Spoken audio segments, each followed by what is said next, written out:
লালবাগ কেল্লা। লালবাগ কেল্লা বাংলাদেশের ঢাকায় অবস্থিত একটি ঐতিহাসিক মুঘল স্থাপত্য। এটি ঢাকার পুরনো অংশে বুড়িগঙ্গা নদীর তীরে অবস্থিত। এটি ১৬৭৮ খ্রিস্টাব্দে মোগল সম্রাট আওরঙ্গজেবের পুত্র প্রিন্স মোহাম্মদ আজম শাহ কেল্লা নির্মাণ কাজ শুরু করেন।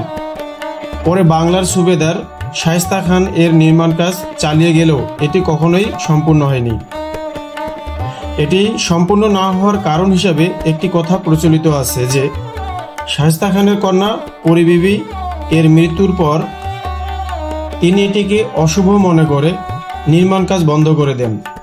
কেল্লাটিতে ৩টি প্রধান ভবন আছে, সেগুলো হলো দরবার হল, পরিবিবির মাজার ও একটি মসজিদ। দরবার হলটি ছিল মূলত রাজকীয় সভা ও অনুষ্ঠান করার জন্য, সেখান থেকে বিচারিক কাজ সম্পন্ন করা হতো। পরিবিবির মাজার, এই সমাধিটি সাদা মার্বেলে তৈরি, যেখানে শায়েস্তা খানের কন্যা ও মোহাম্মদ আজম শাহের স্ত্রী পরিবিবিকে সমাহিত করা হয় ও এখানে ৩ গম্বুজ বিশিষ্ট একটি মসজিদ আছে। বর্তমানে এই কেল্লাটি বাংলাদেশ প্রত্নতত্ত্ব অধিদপ্তরের মাধ্যমে সংরক্ষিত আছে। লালবাগ কেল্লা মোগল আমলের গৌরবময় ইতিহাস, স্থাপত্য শৈলীর এক অনবদ্য নিদর্শন। তবে প্রথমে এর নাম কেল্লা আওরঙ্গাবাদ ছিল।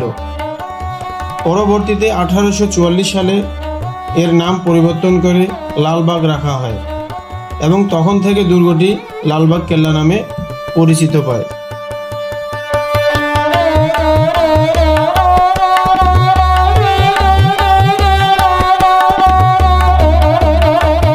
আমার মতো অনেকের কাছেই প্রশ্ন জাগে যে দুর্গটি কেন নির্মাণ করা হয়েছে। ঐতিহাসিকদের মতে এটি মূলত কয়েকটা কারণে নির্মাণ করা হয়েছে, আর তা হলো ১ নম্বর প্রতিরক্ষামূলক ব্যবস্থার উদ্দেশ্যে, ২ মুঘল প্রশাসনিক কেন্দ্র হিসাবে, ৩ বিচারিক কার্যক্রমের জন্য, ৪ প্রতীকী ও রাজকীয় প্রভাব বিস্তারের জন্য, ৫ শাহজাদা আজমের ব্যক্তিগত উদ্যোগের কারণে, ৬ নদীপথের নিয়ন্ত্রণের জন্য। এই কারণগুলোর সমন্বয়ে লালবাগ কেল্লা শুধু একটি প্রতিরক্ষামূলক স্থাপনা নয়, বরং মুঘল শাসনের রাজনৈতিক, সাংস্কৃতিক ও প্রশাসনিক চিহ্ন হিসেবেও ইতিহাসে মর্যাদাপূর্ণ স্থান দখল করে আছে। লালবাগ কেল্লা হতে আমি মাহমুদ বিদায় নিচ্ছি। ভিডিওটি ভালো লাগলে সাবস্ক্রাইব করবেন।